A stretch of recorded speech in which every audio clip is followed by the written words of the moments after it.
Dylan Tavares, salut, merci de nous recevoir pour Distract, j'espère que tu vas bien. Salut Distract, merci beaucoup de m'accueillir, ça me fait plaisir d'être là. Je te laisse te présenter rapidement. Dylan Tavares, j'ai 25 ans, je joue actuellement à Neuchâtel-Xamax et puis je suis international capverdien. Avant de commencer, j'ai envie de te demander où est-ce qu'on est ici? Ici, on est dans un lieu qui me tient à cœur, c'est un lieu qui est très important pour moi, c'est là où j'ai grandi, là où j'ai frappé le ballon pour la première fois et j'habitais dans l'immeuble qui se trouve juste derrière moi. Ton parcours, on va revenir sur ce lieu si spécial. Ton parcours, tu as commencé justement dans le club du quartier chénois. À quel âge tu as commencé le foot? J'ai commencé le foot à l'âge de 6 ans, à peu près, ouais, c'était 6 ans et ouais, c'était comme tu as dit, c'est chez nous. Donc tes premiers ballons, tu les as tapés ici. Tu as un souvenir précis sur ce terrain? Écoute, il y en a beaucoup, hein. Je jouais là, je jouais derrière, je jouais un peu plus loin aussi. Bon, le parc il a un peu changé quand même. Mais ouais, un peu plus loin là-bas, on faisait des entrées comme si on jouait à la Ligue des Champions. Puis on chantait, et puis avec la main sur le cœur, etc. Comme si on jouait à la Ligue des Champions, ça c'était incroyable. Bon, moi je me souviens aussi parce que j'ai grandi dans le même quartier que toi.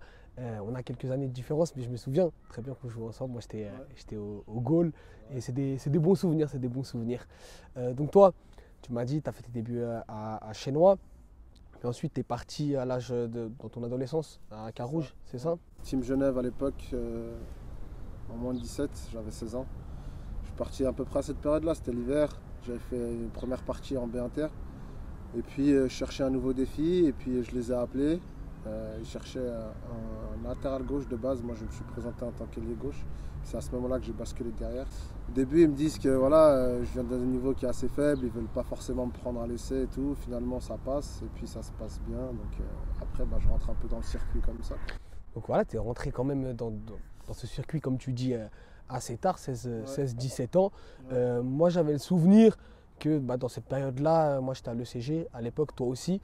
Donc à l'école, je te croisais. À l'école, moi je savais que tu étais dans le foot, mais pas forcément au niveau professionnel. Toi, dans ta tête, à ce moment-là, est-ce que tu prévoyais d'être footballeur professionnel? Ouais, écoute, pour te dire la vérité, ça a toujours été un rêve pour moi depuis petit. Depuis que tu as commencé ici? J'ai commencé ici et puis voilà. Hein. On essaie de suivre ce rêve. Un rêve, c'est le rêve de tous. Toi, tu as pu le réaliser. Ton parcours, tu l'as dit, Carouge, Stade Lyonnais, tu es passé Paris-Verdon. Tu t'es surtout dévoilé aux yeux du public suisse au Stade Lausanne. Ouais. Parle-nous un peu de cette période de ta carrière. Écoute, je quitte Yverdon. J'arrive à Stade Lausanne-Ouchy, première ligue promotion aussi comme Yverdon. Voilà, ça s'est archi bien passé. On fait un premier tour de feu. On fait 17 matchs sans défaite. Ça c'était incroyable. Et puis après, écoute, on est monté avec cette équipe-là. Quand tu joues à un niveau plus haut, forcément, c'est plus médiatisé. Et puis j'arrive en Challenge League où ça se passe aussi bien pour moi. Et puis voilà, mais franchement, ouais, Stade Lausanne-Ouchy, c'était une belle période de ma vie. Et durant cette période où justement tu te dévoiles, où tu es plus médiatisé, il y a un moment particulier de ta carrière. Il y a 2 ans, un transfert avorté pour un club de Super League. Parle-nous un peu de cet échec. Écoute, c'est après 4 ou 5 matchs de Challenge League, je crois. En fait, plus précisément, c'est après le match de Lausanne où on gagne 3-0 chez nous. Le lendemain, je reçois un coup de fil. Ouais, est-ce que ça t'intéresserait de jouer en Super League? Bien évidemment, je dis oui. Et puis on me dit, ouais, c'est pour le club de Zurich. Je dis, c'est parti, moi, bien sûr. Let's go. Et en fait, il restait 3 jours, je crois, de mercato, parce qu'on avait joué un vendredi. Et il m'appelle le samedi. Et puis je crois que le mercato, il finissait lundi à minuit ou quelque chose comme ça, tu vois. Donc il y a cette histoire-là. Je pars pas aujourd'hui, je peux pas vous l'expliquer pourquoi. Tout le monde se renvoie à la pierre. Avant, j'avais des agents et ils me disaient que c'était le directeur sportif. Je vais voir le directeur sportif, il me dit que c'est les agents. Je sais pas, c'est bizarre, tu vois. Mais voilà, ça fait partie aussi du football. Ça m'a laissé longtemps une trace indélébile sur moi, tu vois. Mais voilà, aujourd'hui, il faut regarder devant et puis en avant. Tu t'es totalement relevé, on peut le dire, malgré cette... ça doit être compliqué quand même. Quand tu vois, bon, le rêve, il était accompli. Être joueur professionnel, mais jouer en Super League dans la première division de ton pays, c'est forcément... Bien sûr, c'est dommage. si je peux dire ça comme ça. Après, peut-être le train passe qu'une fois aussi, tu vois. Peut-être c'était ma seule chance de jouer peut-être là en Super League avec le club de Zurich. Malheureusement, ça ne s'est pas fait, mais il faut qu'on regarde devant et puis on continue à bosser pour autre chose, tu vois. Stade Lausanne que tu as quitté, tu es parti dans un autre club roman, Neuchâtel Xamax, en Challenge League, encore une fois. Comment ça se passe actuellement? Écoute, ça se passe bien. Déjà, mon intégration s'est archi bien passée. J'ai très bien été reçu par mes coéquipiers. Et puis, ouais, bah, c'est une étape, c'est encore une étape, c'est encore Un palier. Un palier, merci, voilà. Parce que Neuchâtel Xamax, c'est quand même un très bon club. Un très Club bon historique club en Suisse aussi, sûr. ouais. Puis c'est bien, franchement, j'aime bien le club, je me sens bien. Et puis, il y a de quoi faire de bonnes choses. Ouais. L'objectif, c'est la montée.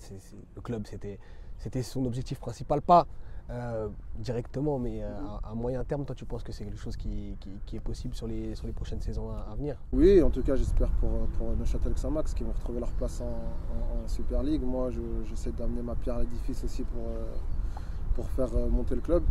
Maintenant, là, on a vu, en tout cas à l'heure actuelle, le championnat est encore très serré, il n'y a rien qui s'est décidé, c'est très ouvert. Donc tout le monde a sa carte à jouer.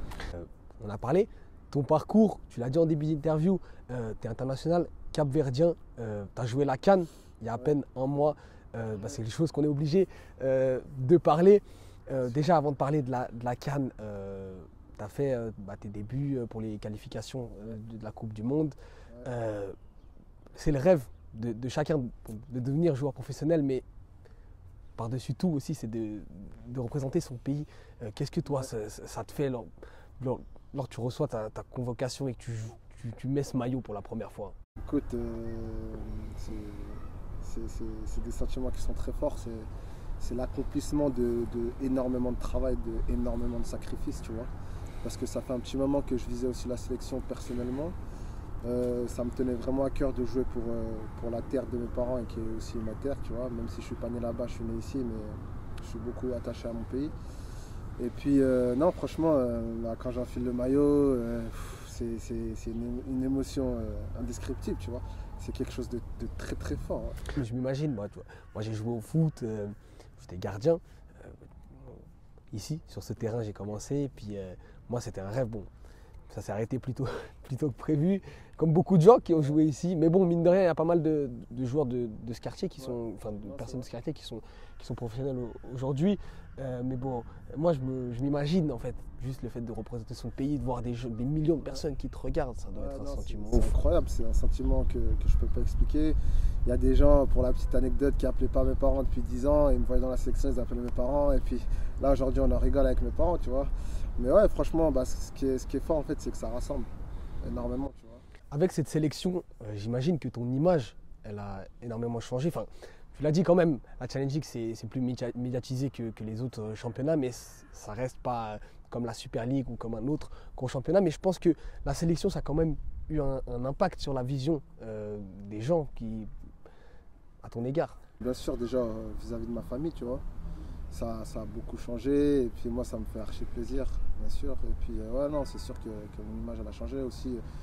Je représente un pays tout entier, tu vois, donc il y a des choses où voilà, on ne peut plus forcément faire, ou des choses minimes, hein, je te parle des choses du quotidien, tu vois. Et maintenant, je suis un exemple aussi pour les gens de mon pays, pour mon peuple, donc pour les plus jeunes, tu vois ce que je veux dire. Donc il faut que aussi je tienne cette image-là, donc ouais, c'est important. Ah, c'est fort, c'est quelque chose de fort. Hein, moi-même, j'imagine, je suis désolé de revenir dessus, mais représenter son pays, ça doit vraiment être incroyable.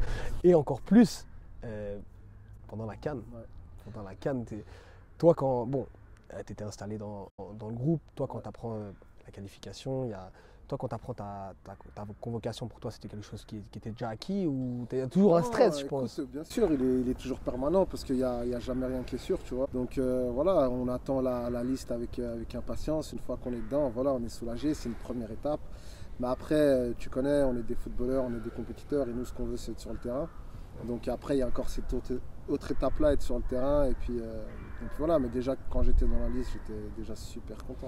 Et cette CAN, justement, au Cameroun, qui s'est déroulée il y a à peine un mois, avec toi, ta sélection, avec le Cap-Vert, tu commences, vous gagnez. face à l'Éthiopie. C'est ça. C'est ça. Ouais. Il y a une défaite Burkina, contre le Burkina. Et il y a un gros match contre le pays hôte, demi-finaliste, le Cameroun en plus. Toi, tu fais une très belle performance. Ouais. Parle-nous un peu de ce match. Parce qu'il y avait une jauge qui était par rapport au Covid, je crois que c'était 60% pour les autres matchs. Et quand le Cameroun jouait, c'était 80%. Parle-nous un peu de l'ambiance dans le stade.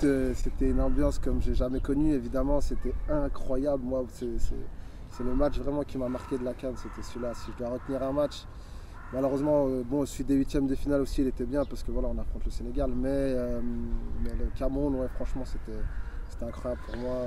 Bon, c'était pas la première fois que je jouais contre eux. On était dans leur groupe de qualification pour la CAN. Mais franchement, ce match-là, c'était incroyable. Le stade était presque plein. C'était un bon match. Donc, ouais, franchement, c'était le feu. Ouais. Tu l'as dit, tu as affronté le Sénégal pour le tour d'après. Ouais. Futur vainqueur de la compétition. Comment c'était ce match affronté? Bon, il n'était pas forcément de ton côté, toi tu jouais comme piston gauche, mais il y avait Sadio Mané sur le terrain. Mais on peut parler de Sadio Mané, mais il y a aussi d'autres joueurs, forcément, des Kalidou Koulibaly, des Edouard Mendy. Est-ce qu'on pourrait parler, est-ce que c'est un des matchs avec le plus de personnalité que tu as je pense que c'est même le match. Ouais, peut-être, parce que j'ai joué aussi le Brésil Olympique. En été dernier, en juin, c'est ça, ouais. Mais ouais, je pense que le Sénégal, c'était. Ouais, non, c'est le Sénégal. Ouais. Le joueur, toute ta carrière confondue, le joueur le plus talentueux, le plus compliqué que tu as eu à affronter, c'est qui? J'hésite entre Sadio Mané et puis Vincent Aboubakar. Lui m'a marqué aussi, mais je pense Sadio Mané. Les deux, durant la CAN du coup. On a parlé des adversaires que tu as affrontés. Tu as joué aussi avec de très belles personnalités. Je pense à Djibril Cissé, à Yverdon. C'est qui ton coéquipier qui t'a le plus apporté, avec la relation qui t'a le plus marqué? C'est avec mon pote avec qui je suis toujours là, c'est Yanis Layouel. Et il y avait un autre aussi avec qui on jouait, Bradley Bavoueza. On était vraiment très soudés les trois. Mais on s'est beaucoup apporté, je pense. En fait, on se poussait les trois. Et je pense que en fait, on se retrouvait chacun l'un dans l'autre. Et puis, c'est ce qui fait notre force. Mais pour revenir sur Djibril Cissé aussi, c'est une personne qui m'a bien apporté aussi, qui m'a aidé à me développer dans mon football. Et puis, j'étais content de jouer avec une personnalité quand même. C'est fort, hein, Bon, nous, c'était une surprise. Moi, je me souviens, j'avais 17-18 ans à l'époque. Je vois Djibril Cissé ici en Promotion League à Yverdon. C'est Djibril Cissé, quoi. C'est l'équipe de France, c'est Liverpool et tout. Toi, t'es papa, père de famille. Tu me disais, moi, ta fille, elle a 8 mois, c'est ça? 8 mois. Comment toi, si on rentre un peu dans ta vie privée, comment tu alternes le rôle de papa et le rôle de footballeur? Ouais, après, je qualifie ça comme deux rôles différents, tu vois. Déjà, moi, personnellement, quand je suis sur le terrain, je suis pas forcément comme je suis dans la vie de tous les jours, tu vois. On va dire que je rigole pas avec le boulot, c'est une phrase que j'aime bien dire, tu vois. Donc quand je suis sur le terrain, je peux être méchant, je peux être agressif, parce que voilà, c'est aussi ma façon de m'exprimer sur le terrain, mais je peux aussi être normal, très gentil, tu vois. Ça dépend, tu vois, de mon tempérament. Mais en général, je peux être méchant aussi, tu vois. Ça fait partie du football, ça fait partie du monde du football. Je l'ai appris petit à petit, mais sinon, dans la vie de tous les jours, je suis quelqu'un d'assez tranquille. Je suis père de famille, comme tu as pu le dire, et je suis, je pense, l'homme le plus heureux du monde parce que je suis père d'une petite fille et je suis très très content. Si tu arrives à bien faire la distinction entre les deux, je pense que c'est important, voilà, de bien dissocier la vie professionnelle et la vie de famille, et trouver un équilibre aussi, c'est très important. Et si tu es heureux, c'est tout ce qui compte. Moi, je te souhaite tout le meilleur pour toi, pour la suite de ta carrière, en espérant que le train repassera, parce que on espère, hein. pour jouer plus haut, tu l'évoquais ces derniers temps, j'espère pour toi que ça le fera, et c'était vraiment un plaisir pour nous de t'accueillir sur Distrack. Merci à vous, c'était un plaisir aussi. Merci beaucoup. Sur la glace, bébé, je me vois.